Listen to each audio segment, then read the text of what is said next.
လူဘဝဆိုတာမြတ်စွာဘုရားဟောကြားထားတဲ့အတိုင်းအနတ္တတရားတွေဒီသင်္ခါရတရားတွေဟာကိုယ်စီမံလို့စီမံတဲ့အတိုင်းဖြစ်ချင်မှဖြစ်ကြတာကိုယ်ကအဖြူလိုချင်ပေမဲ့အမဲတွေရတယ်ကိုယ်ကတောင့်တပေမဲ့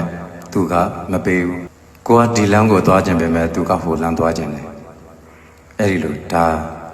လူနှစ်ယောက်တည်းပဲရှိသေးတယ်အများနဲ့နေတဲ့အခါကျတော့ပို့ပြီးတော့ဆိုးတာပေါ့ဒီတော့ဒီနေရာတွေမှာညှော်လင့်ချက်တွေအများကြီးနဲ့ရည်ရွယ်ချက်ကြီးနဲ့အလုပ်တွေလုပ်ကြဖို့တဲ့လုပ်ဖို့ကြတဲ့သူတွေရှိလိမ့်မယ်အဲ့ဒီညှော်လင့်ချက်အကြီးကြီးနဲ့အလုပ်လုပ်နေရင်လုပ်နေရင်နဲ့ရှေ့ဆက်သွားလို့မရတော့ဘဲနဲ့ရပ်သွားတာမျိုးတွေရှိတယ်အဲ့တော့ဘာကြောင့်လဲဆိုတော့လူတိုင်းကသူတို့ရဲ့ကိုယ်ပိုင်ရည်ရွယ်ချက်ကိုယ်ပိုင်အတ္တနဲ့အသက်ရှင်တာကိုယ့်အတွက်အသက်ရှင်ကြတာမဟုတ်ရခဲ့တယ်ကိုယ့်အတွက်အသက်ရှင်တဲ့သူဆိုတာလင်မယားနှစ်ယောက်ဆိုရင်တောင်မှရခဲ့တယ်အဲ့တော့မရဘူးလို့ပြောတာမဟုတ်ရခဲ့တယ်ကိုယ့်အတွက်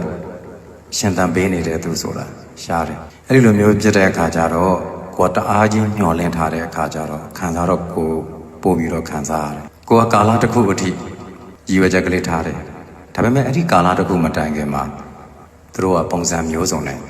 ဖောက်ပြန်ပျက်စီးသွားကြတယ်အမျိုးစုံစူးစမ်းပြီးတော့ပံပိုးဖာထေးလောက်တော့လည်းပဲပြက်ချိန်တန်ရင်ပြက်ကြတာပဲအဲ့တော့ကိုယ်ကဖြစ်ချင်စိတ်တွေအများကြီးနဲ့အလုပ်လုပ်ရင်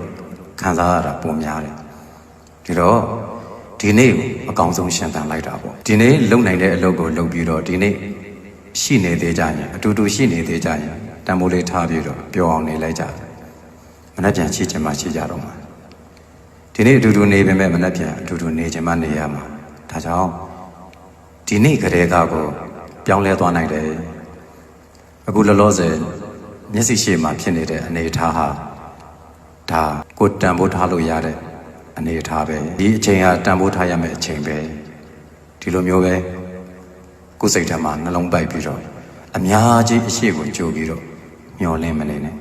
တနေ့တိုင်းကိုအကောင်းဆုံးလုပ်သွားတဲ့သူတွေကတော့အနာဂတ်မှာတော့တတ်တာခွင့်ရကြတာပဲအလုံးမလုပ်တဲ့သူနဲ့အလုံးလုပ်တဲ့သူတော့ကွာဟာတယ်အဲ့ဒီလိုလောကကကိုယ့်ကိုခံစားမှုတွေအများကြီးပြန်ပေးတယ်မျောလင်းမှုအများထားရင်ခံစားရတာပို့ပြီးတော့ပြင်းထန်တယ်ဆိုတော့မလုပ်တော့ဘူးလားဆိုတော့လည်းမဟုတ်ဘူးမလုပ်လို့လည်းမရပြန်ဘဝဆိုတာအဲ့ဒါပဲရွေးချယ်လို့မရဘူးလူတယောက်ကိုသူတို့ကရည်ရွယ်ချက်တစ်မျိုးဖြစ်နေတာကိုသူတို့ရဲ့အသက်ရှင်နေထိုင်မှုတွေက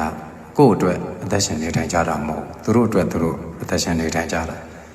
သူတို့အတွက်လောလောဆယ်အရေးရလို့နေကြတာစားစရာရလို့နေကြတာအရေးမရှိတော့ဘူးကိုလည်းမကြွေးနိုင်တော့ဘူးဆိုမနေကြတော့အဲ့ဒါအမှန်တရားဒီလိုဆိုတော့အများကြီးမျောလင်းအများကြီးခံစားရဖို့ပဲရှိတယ်လမ်းဆုံးကိုမြင်ပြီးသားဖြစ်ရမယ်ကိုဘဝရှောက်လန်းတဲ့နေရာမှာရှင်ကွဲခြင်းသေကွဲခြင်းပျက်စီးခြင်းဆိုတဲ့အရာတွေကိုကြိုတွေးရမယ်ကြိုတွေးထားပြီးလို့ရှိရင်ဖြစ်မလာလို့ရှိရင်လည်းဝမ်းမနေနဲ့ကိုယ်ကွင်းသွားလို့ရှိရင်လည်းဝမ်းမနေပဲနဲ့နေနိုင်အောင်ကြိုတင်လေ့ကျင့်ကိုယ်ကွင်းသွားတဲ့ဥစ္စာကိုတော့ဘယ်သူမှတော့ဝမ်းသာနေတာတော့မရှိဘူးပေါ့တတ်တာအောင်ပြောတာပါ